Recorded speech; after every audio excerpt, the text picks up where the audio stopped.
Hello. आज का जो टॉपिक है वो है स्टैटिक्स। तो आज हम सीखेंगे कि स्टैटिक्स में जो क्वेश्चंस आते हैं मीन मीडियन मोड पे, तो वो क्वेश्चंस कैसे सॉल्व करने हैं हमें। तो सबसे पहले ये समझ लो कि ऑब्जर्वेशंस दे रखी होती हैं। उसमें ऑब्जर्वेशंस क्या होता है, सिंपल डेटा दे रखा होगा, जैसे x1, x2, x3, x4। ये सारा हमारे पास क्या है, ये ऑब्जर्वेशंस हैं जो हमने कहीं से कलेक्ट किए हैं या क्वेश्चन में गिवन है, या फिर सिंपली हम इसको डेटा बोल सकते हैं। अगर हमें इसका मीन निकालना है तो मीन कैसे फाइंड करेंगे। मीन का फॉर्मूला होता है कि mean equals to sum of observations upon में नंबर ऑफ ऑब्जर्वेशंस। इसी फॉर्मूले को थोड़ा सा हम मिनिमाइज करके लिख सकते हैं कि समेशन आई की वैल्यू 1 से लेके n तक जाएगी और ये हो जाएगा एक्स आई अपॉन में n नंबर ऑफ टर्म्स। एक तो ये फॉर्मूला बन गया जिसमें सिंपली तुम्हें ऑब्जर्वेशंस दे रखी होंगी, मीन फाइंड करना है। एग्जांपल के तौर पर मैं देखो लिख दूँ, जैसे find mean of the given observations. Mean क्या दे रखा है, ऑब्जर्वेशंस क्या है, 4, 8, 9, 10, 12। ठीक है। अब ये सारी ऑब्जर्वेशंस है जैसे ये दे रखी थी।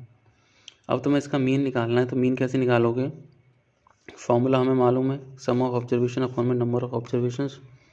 तो हम यहाँ पे मीन इक्वल्स टू ऑब्जर्वेशंस क्या है, 4 + 8 + 9 + 10 + 12 अपॉन में नंबर काउंट करो, 1 2 3 4 5। इसे ऐड करो तो ये हो जाएगा तुम्हारा 20, 30, 39, 40, 43। या तो इतना छोड़ो, ये आंसर हो गया, इसको चेंज कर लो। ठीक है, ये हो गया सिंपली मीन इन ऑब्जर्वेशंस का जो तुम्हें ये गिवन थी। अब ये तो सिर्फ तब था जब x की वैल्यू गिवन होती थी। अगर सिंपली तुम्हें f और दे दिया जाए साथ में कि फ्रीक्वेंसी क्या होगी, तो उस केस में जो हमें फॉर्मूला यूज़ करना है, जिसको हम वो नाम देते हैं डायरेक्ट मेथड।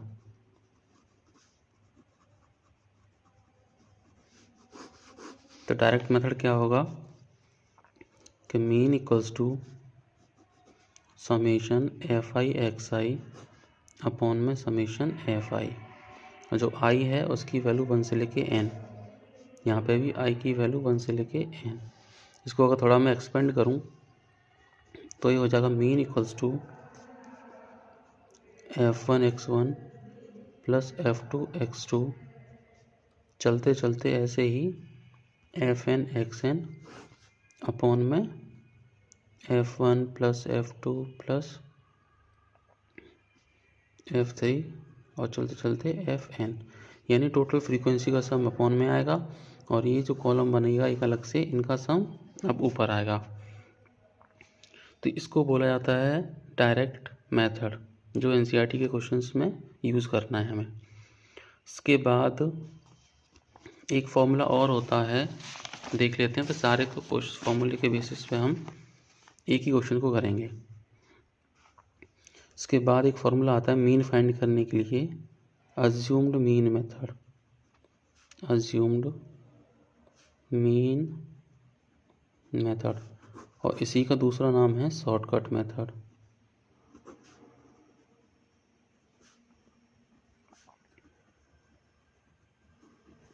ठीक है, इन दोनों में से कोई सा भी मेथड से आएगा तो तुम्हें फॉर्मूला कौन सा यूज़ करना है, mean equals to a plus summation f i t i upon में कैपिटल एन। ठीक है, अब यहाँ देख लो, जहाँ पे वेयर जो ए होगा तुम्हारा वो अज्यूम्ड मीन होगा, जो कि सेलेक्ट करना होगा हमें कि which is selected from the column x। ये याद रखना है कि जो x वाला कॉलम होता है हमारे पास, हम उसमें से फाइंड करते हैं इस अज्यूम्ड मीन को जो खुद से माना जाता है।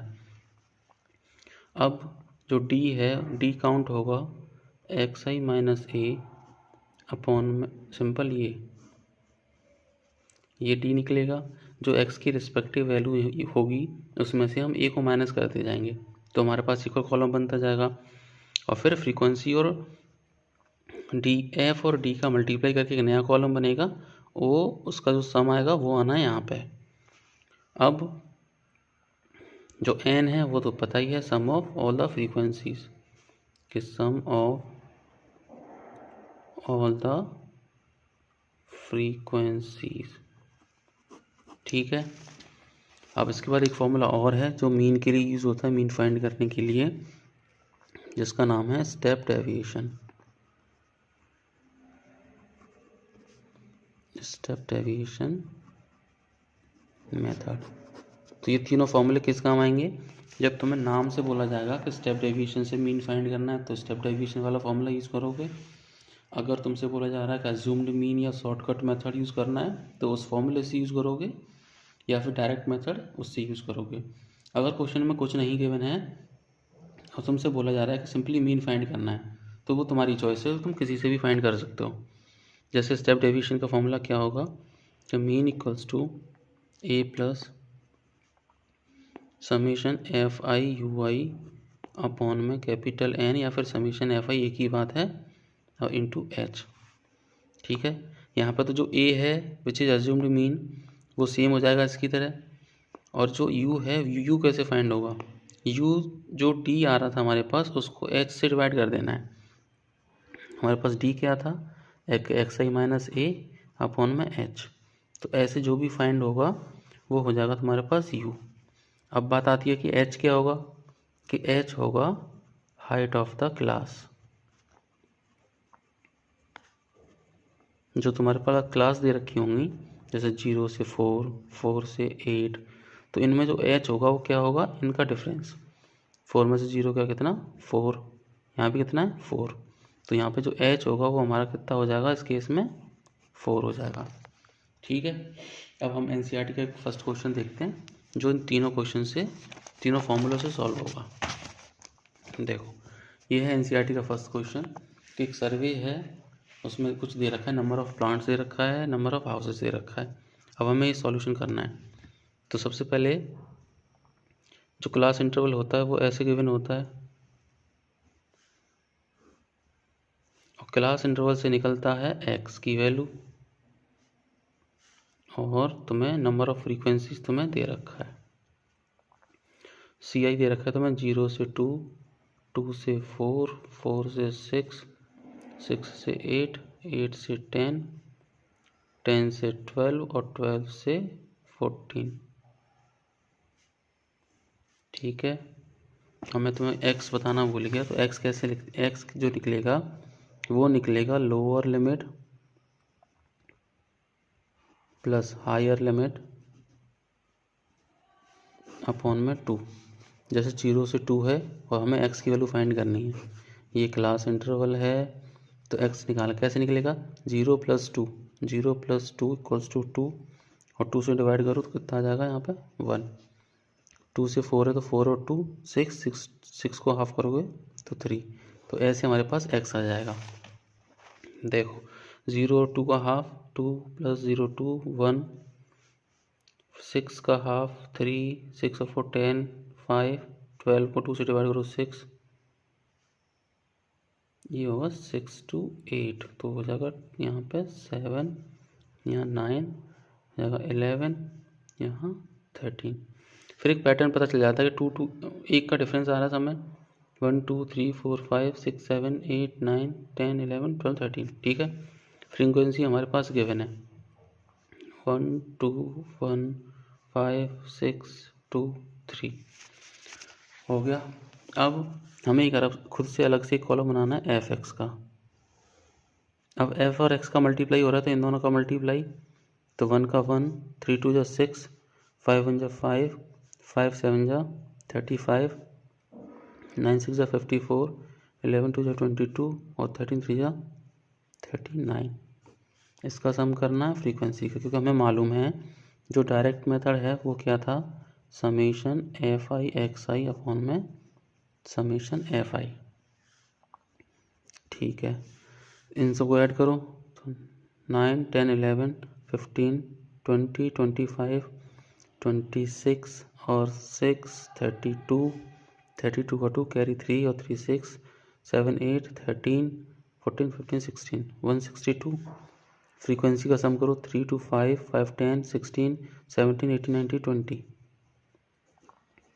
आगे हमारे पास सारी चीज़ें, समेशन एफ आई एक्स आई का ये कॉलम यानी 162 अपॉन में 20 यानी जो कि सम है फ्रीक्वेंसी का, डिवाइड कर दो 81 8.1। ये हमारा हो गया स्टेप डेविएशन के नहीं, ये है हमारा डायरेक्ट मेथड से जो मीन फाइंड करते हैं। ठीक है, अब इसी क्वेश्चन को अगर हम अज्यूम्ड मीन मेथड से फाइंड करते हैं तब देखो क्या आंसर आएगा।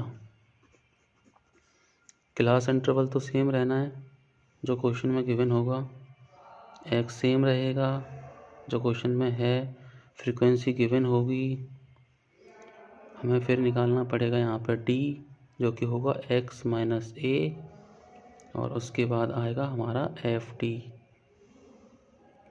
क्योंकि हमें फॉर्मूला मालूम है a plus summation f I D I upon में समेशन एफ या फिर n। ठीक है, इस फॉर्मूले को यूज़ करेंगे जो कि अज्यूम्ड मीन मेथड का फॉर्मूला है। चलो, सी आई क्या दे रखा था मैं, 0 से 2, 2 से 4, 4 से 6, 6 to 8, 8 से 10, 10 से 12 और 12 से 14। फ्रीक्वेंसी है 1 2 1 5 6 2 3, ये हमें मालूम है सम इसका 20। एक्स हम निकाल चुके हैं पहले ही, 3 5 7 9 11 13। अब देखो मैंने बताया था कि जो अज्यूम्ड मीन में जो ए फाइंड करते हैं वो फाइंड करते हैं किस कॉलम में से, एक्स कॉलम में से। तो ये है वो एक्स का कॉलम। ये देखो 1 2 3 4 5 6 7, अगर ये ऑड नंबर्स में है तो जो सेंट्रल वैल्यू होगी वो अज्यूम्ड मीन हो जाएगी तुम्हारी। यहाँ से पता चला कि जो ए की वैल्यू है वो है 7। ठीक है, अगर ये तुम्हारे ऑड नंबर्स में होगा तो ये बीच के जो दो नंबर्स हैं इनमें से कोई सा भी तुम ए मान सकते हो। डी निकालना है हमें, डी होता है एक्स माइनस ए, यानी एक्स ये है, इसी का लिखना है हमें। तो इसमें एक्स माइनस ए, 1 में से 7 माइनस किया तो -6, 3 में से 7 माइनस किया तो -4, 5 में से 7 किया -2, 7 में से 7 किया 0, 9 में से 7 किया तो 2, 11 में से 7 किया तो प्लस के 4 और 13 में से 7 किया प्लस के 6। ठीक है, अब एफ डी यानी इन दोनों का मल्टीप्लाई, तो -6 -8 -2, नेक्स्ट में 0, ये हो जाएगा 12, 4 2 जा 8 और 6 3 जा 18। अब इसको ऐड कर लो कि ओवरऑल पॉजिटिव वैल्यू आ रही है नेगेटिव वैल्यू आ रही है। तो देखो 8 और 2 10, 10 और 6 16, माइनस के 16 हो गया प्लस, 20 30 और 38 हो गया पॉजिटिव। तो 8 में 6 गया 2, 3 में से 1 गया पॉजिटिव के, कितना आ गया ये 12। अब फॉर्मूले में यूज़ कर सकते हैं कि मीन इक्वल्स टू ए की वैल्यू 7 है प्लस समेशन एफ टी 12 अपन में समेशन एफ 20। इसको काट दो, 2 6 जा 12, 2 10 जा 20, तो ये आ गया 7 प्लस 6 अपॉन 10, तो ये हो जाएगा 7.6 आंसर। कहीं अगर कैलकुलेशन मिस्टेक होगी तो वो देख लेना तुम लोग खुद से, और जब भी हम सॉल्व करेंगे सारी चीज़ें तो ये लगभग सेम आएंगी। एक बार इसको देख लेते हैं, 1